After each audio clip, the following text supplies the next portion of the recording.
Ya, inilah penampilan kelompok 1. Assalamualaikum warahmatullahi wabarakatuh. Waalaikumsalam. Kami dari kelompok 1 mata kuliah PLKH Fakultas Hukum Universitas Bina Bangsa Serang Banten akan mempraktekkan persidangan semu tindak pidana umum penipuan dan penggelapan dengan dosen pengampu Bapak Muhammad Novel SHMH dengan anggota sebagai berikut. Hakim Ketua saya sendiri Nomo Aryawan, Hakim Anggota 1 Irfan, Hakim Anggota 2 Putri Rahmawati, Jaksa 1 Fahri, Jaksa 2 Apriliani, Jaksa 3 Lauren, Panitera Nelly, terdakwa Putri Adinia, pengacara 1 Abdu, pengacara 2 Sony, pengacara 3 Octavian, saksi 1 Kardi, saksi 2 Iin Agnes Anissa, saksi 3 Erna Sari, dan protokol Intan Rahmania. Selamat menyaksikan.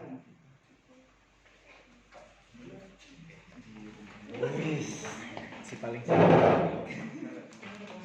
mantap. Langsung tidur Panitra rapin dulu biar ini Panitra dulu. tidur dulu ini nggak masalah Jangan lari. ya dewasa guys ya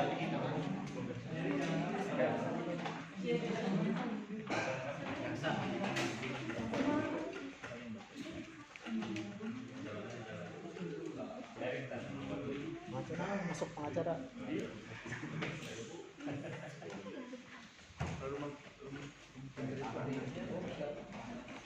protokol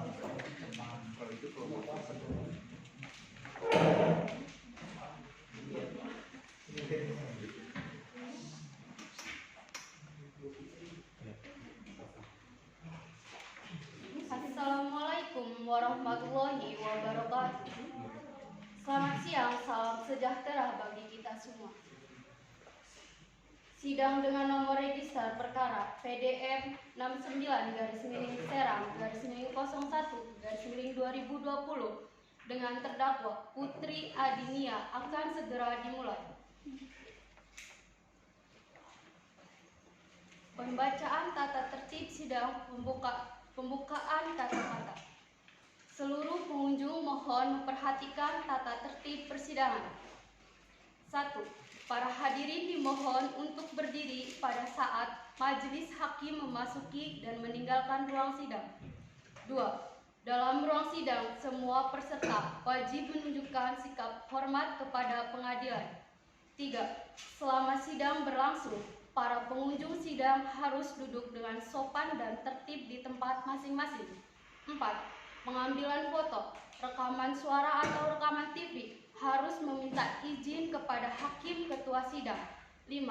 Pengunjung sidang dilarang makan, minum, merokok, membaca koran, atau melakukan tindakan yang dapat mengganggu jalannya persidangan. 6. Segala sesuatu yang diperintahkan oleh hakim ketua sidang untuk memelihara tata tertib di persidangan wajib dilaksanakan dengan segera dan cermat. 7. Di dalam ruang sidang, siapapun dilarang membawa senjata api, senjata tajam, bahan peledak, atau alat maupun benda yang dapat membahayakan keamanan sidang. Dan bagi yang membawanya, wajib menitipkannya di tempat yang sudah disediakan. 8. Bagi siapapun yang tidak mengikuti aturan dalam persidangan ini dan setelah diperingatkan oleh majelis hakim masih melakukan pelanggaran tata tertib, maka yang bersangkutan akan dikeluarkan dari ruang persidangan.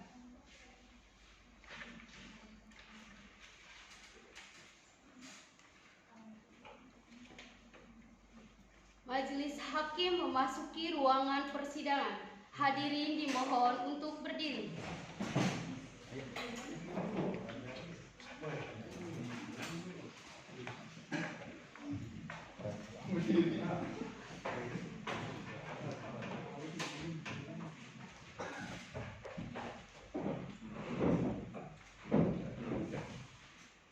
Hadirin dipersilakan duduk kembali.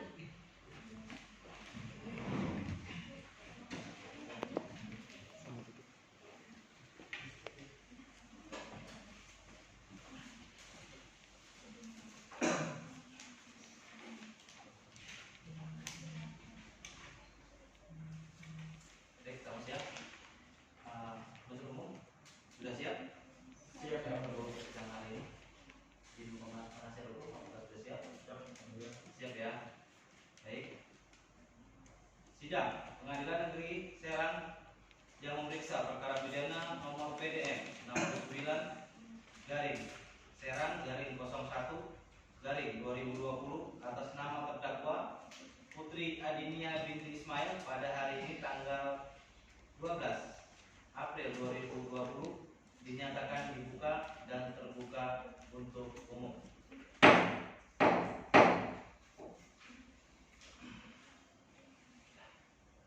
Baik, agenda kita hari ini adalah pembacaan dakwaan, surat dakwaan. Saudara penuntut umum, apakah saudara sudah siap dengan surat dakwaan dan terdakwa? Siap ya, siap ya. Tim penasihat hukum sudah siap ya. Baik, dipersilakan kepada saudara penuntut umum untuk menghadirkan terdakwa ke dalam ruangan. Baik, yang mulia. Kepada petugas, saya perintahkan untuk membawa terdakwa atas nama Putri Adinia binti Ismail masuk ke dalam ruang sidang.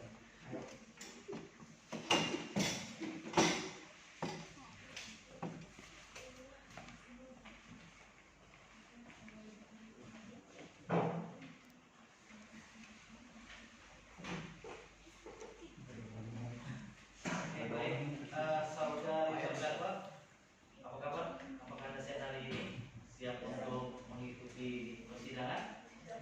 Baik, sebelum kita mulai, saudari, apakah saudari didampingi oleh kuasa hukum dalam persidangan ini, atau sudah menuju kuasa hukum untuk persidangan ini sudah? Kepada saudara penasihat hukum, apakah benar saudari terdakwa memberikan kuasa kepada saudara di dalam persidangan ini? Benar ya? Bisa dilihat surat kuasa ataupun keterangan pengacara dan lainnya. Silakan kalian kita cek dulu ya. Penasihat hukum, tim ini penuntut umum silakan maju. Diklarifikasi dulu, dicek keabsahan dari tim penasihat hukum.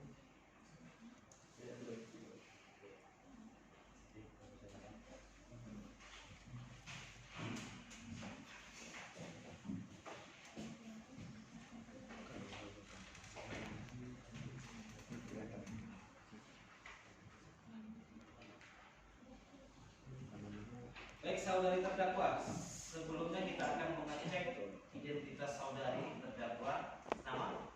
Putri Adinia. Baik, tanggal lahir? Nomor tanggal lahir? Tempat lahir Serang. Oke. Usia? 25 tahun. Pekerjaan saudari? Sudah Sudah selesai. Perempuan? Agama? Islam? Oke. Oke. Baik. Kepada saudara terdakwa diperintahkan untuk memperhatikan segala sesuatu yang dilihat dan dikenal dalam persidangan ini, dan kepada saudara penuntut umum, jika sudah siap dengan surat dakwaan, silakan untuk dibacakan surat dakwaan. Terima kasih.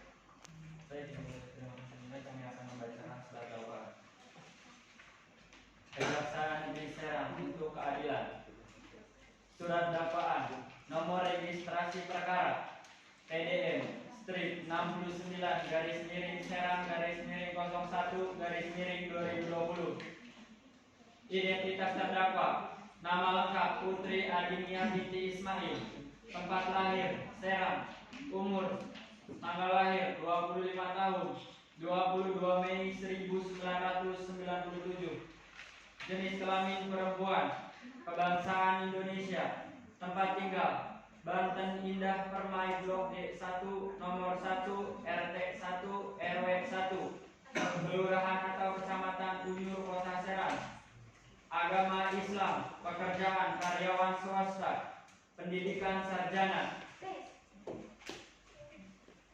Bahwa terdakwa Putri Adinia binti Ismail pada hari tidak dapat diingat lagi pada tanggal 1 bulan Desember 2016 bertempat di kantor perumahan PT Sana Sini, Jalan Cipare nomor 32, Kelurahan Cipocok, Serang, Provinsi Banten, untuk setidak-tidaknya pada suatu tempat yang masih termasuk pada daerah hukum Pengadilan Negeri Serang. yang berwenang memeriksa dan mengadili perkara terdakwa dengan maksud untuk menguntungkan diri sendiri atau orang lain dengan melawan hukum, baik dengan memakai nama palsu atau keadaan palsu, baik dengan akal dan tipu muslihat maupun dengan karangan perkataan bohong, membujuk orang supaya memberikan suatu barang, membuat utang atau menghapuskan piutang yang dilakukan dengan cara sebagai berikut. Awalnya terdakwa bersama Kardi Pasaribu, teman satu kantor. Terdakwa mendengar dari teman-teman kantor bahwa Erasari sering meminjamkan uang kepada teman-teman kerja di lingkungan kantor perumahan PT sana sini. Kemudian terdakwa timbul niat untuk meminta bantuan kepada Erasari yang nantinya dana tersebut akan terdakwa gunakan untuk usaha. Pada tanggal 29 November 2016, terdakwa memberanikan diri untuk menghubungi Ernasari via telepon. Terdakwa mengatakan, apakah masih suka meminjamkan uang kepada orang-orang? Kalau masih, tolong saya carikan dana untuk biaya proyek dan usaha di luar. Kemudian dijawab Ernasari, ya, nanti saya carikan dananya. Emang butuh dana berapa? Terdakwa menjawab, saya butuh dana sekitar Rp372.500.000 dan terdakwa menjanjikan keuntungan 25% dan pada bulan Januari 2017 uang akan dikembalikan pokok dan keuntungan 25% dan terdakwa menerima uang dari Ernasari secara bertahap, yaitu pada tanggal 1 Desember 2016, terdakwa menerima transfer uang dari Ernasari sebanyak Rp60 juta. Pada tanggal 3 Desember 2016, terdakwa menerima transfer uang dari Ernasari sebanyak Rp7.500.000. Pada tanggal 5 Desember 2016, terdakwa menerima transfer uang dari Ernasari sebanyak Rp70 juta. Pada tanggal 9 Desember 2016, terdakwa menerima transfer uang dari Ernasari sebanyak Rp10 juta. Pada tanggal 16 Desember 2016, terdakwa menerima transfer uang dari Ernasari sebanyak Rp55 juta. Pada tanggal 22 Desember 2016, terdakwa menerima transfer uang dari Ernasari sebanyak Rp80 juta. Pada tanggal 28 Desember 2016, terdakwa menerima transfer uang dari Ernasari sebanyak Rp90 juta.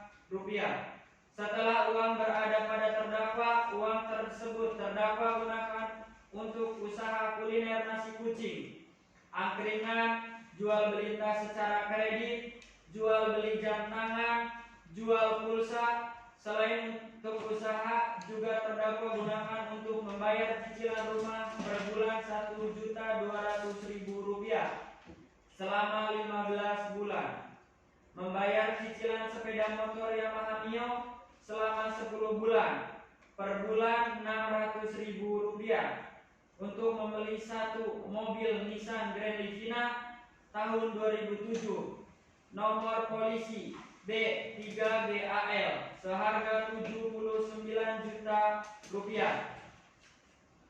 Belum 1 bulan, mobil tersebut terdakwa jual seharga Rp69 juta dan bukan untuk membiayai proyek, dan proyek memang dari awal tidak ada.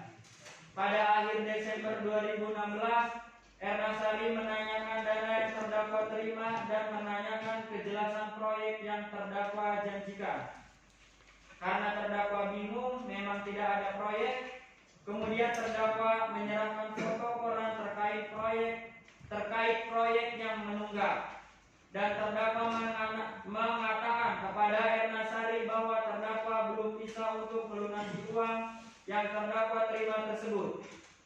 Lalu Ernasari memberikan waktu kepada terdakwa selama 8 bulan, tepatnya bulan November 2017.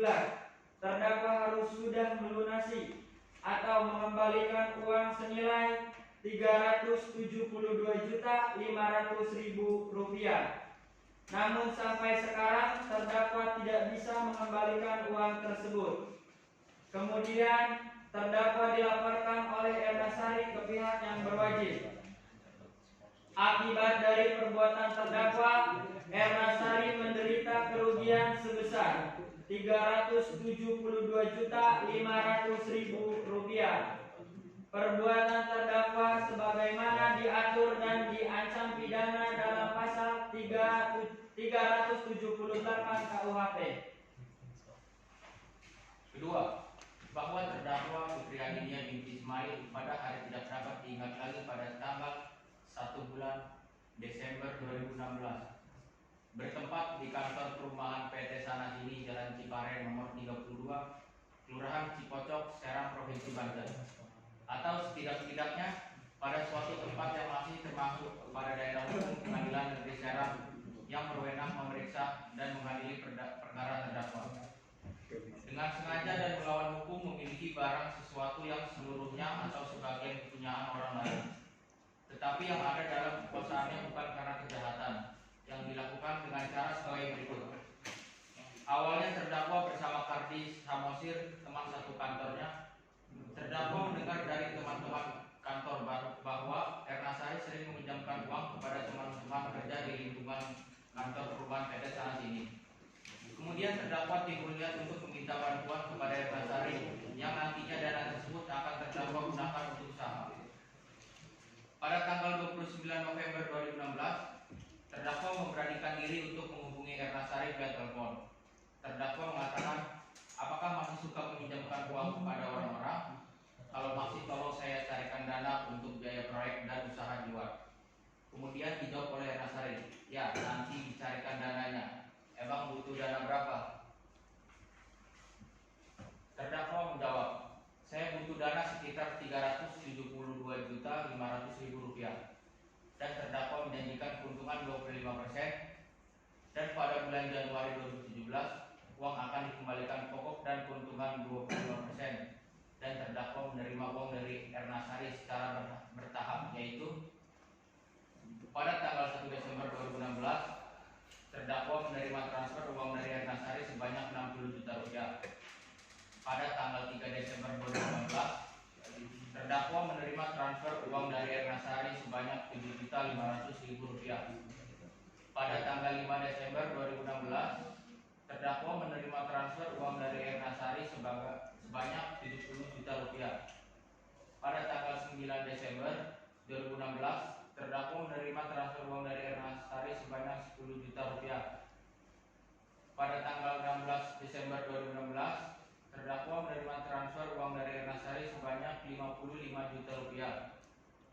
Pada tanggal 22 Desember 2016 terdakwa menerima transfer uang dari Ernasari sebanyak Rp80 juta. Pada tanggal 28 Desember 2016 terdakwa menerima transfer uang dari Ernasari sebanyak Rp90 juta. Setelah uang berada pada terdakwa, uang tersebut terdakwa gunakan usaha kuliner nasi kucing, angkringan, jual beli tas secara kredit, jual beli jam tangan, jual pulsa. Selain untuk usaha, juga terdakwa gunakan untuk membayar cicilan rumah per bulan sebesar Rp1.200.000 selama 15 bulan. Membayar cicilan sepeda motor Yamaha Mino selama 10 bulan per bulan Rp600.000 untuk membeli satu mobil Nissan Grand Livina tahun 2007 Novol B3GAL seharga Rp79 juta. Belum 1 bulan mobil tersebut terdakwa jual seharga Rp69 juta dan bukan untuk membiayai proyek, dan proyek memang dari awal tidak ada. Pada akhir Desember 2016, Ernasari menanyakan dana yang terdakwa terima dan menanyakan kejelasan proyek yang terdakwa janjikan.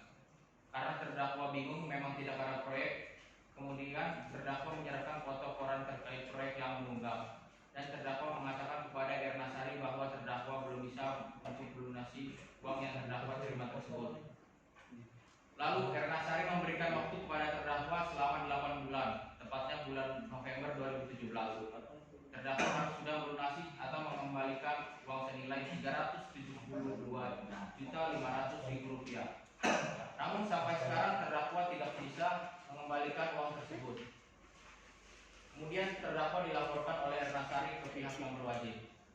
Akibat dari perbuatan terdakwa, saksi Ernasari menderita kerugian sebesar Rp372.500.000. Perbuatan terdakwa sebagaimana diatur dan diancam pidana dalam pasal 372 KUHP. Serang 4 Februari 2020, Jaksa Penuntut Umum.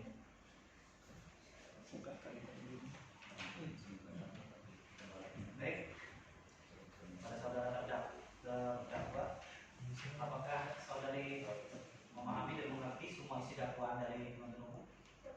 Paham ya? Baik, selanjutnya apakah saudari terdakwa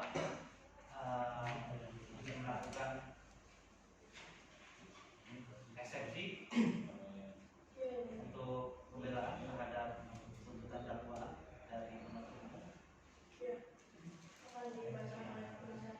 Baik, penasihat hukum dari terdakwa, apakah saudara penasihat hukum akan melakukan eksepsi dan sudah siap? Oke, kalau sudah siap silakan dibacakan. Majelis Hakim yang mulia, untuk umum yang kami hormati, diri yang berbahagia, setelah kami tim penasihat hukum terdakwa mempelajari surat dakwaan untuk umum tanggal 10 Februari tahun 2020, perkenankan dengan ini kami selaku penasihat hukum terdakwa menyampaikan nota keberatan atas klien kami Putri Adinia binti Ismail atas pelanggaran pasal 372 KUHP sebagaimana surat dakwaan yang telah dibacakan oleh penuntut umum.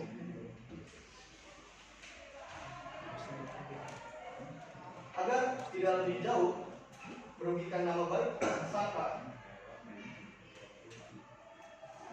sebagai akibat dakwaan yang disampaikan penuntut umum, mohon terlebih dulu diperkenankan putusan sela bahwa setelah kami cermati isi dakwaan, nampaknya saudara penuntut umum kurang cermat dalam menyusun dakwaannya karena disusun secara alternatif, yakni adanya keraguan saudara penuntut umum apakah terdakwa sebenarnya melakukan penipuan pasal 378 KUHP ataukah penggelapan pasal 372 KUHP.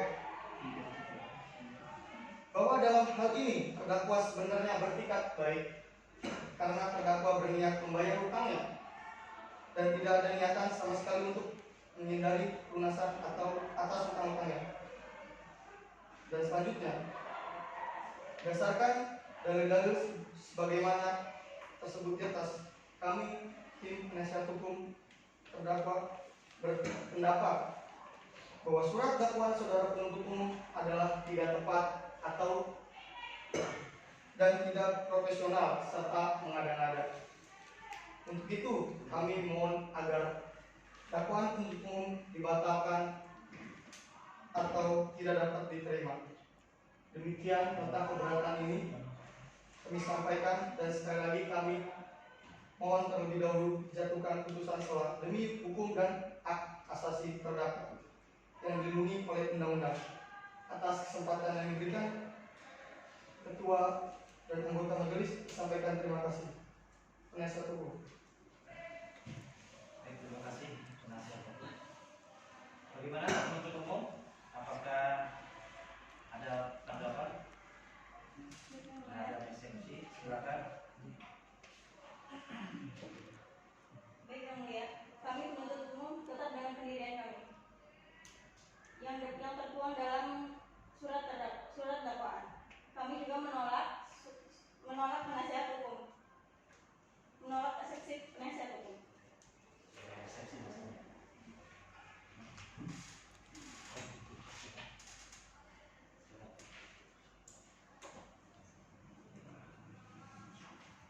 Oke, baik. Saudara-saudara sekalian, guna memberikan waktu bagi majelis hakim. Ya. Ya. Oh ya, ini dokumen eksepsi silakan untuk di yang aslinya. Langsung ini aja.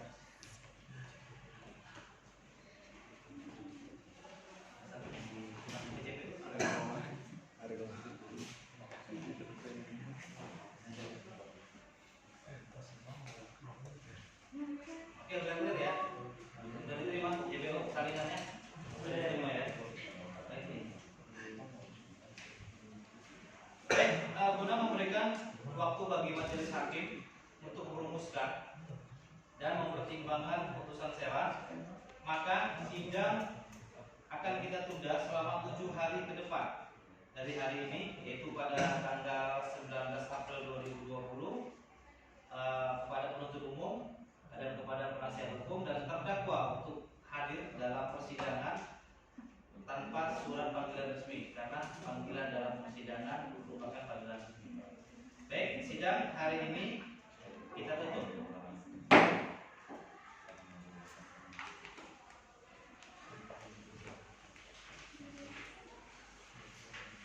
Majelis hakim akan meninggalkan ruangan sidang. Hadirin dimohon duduk berdiri.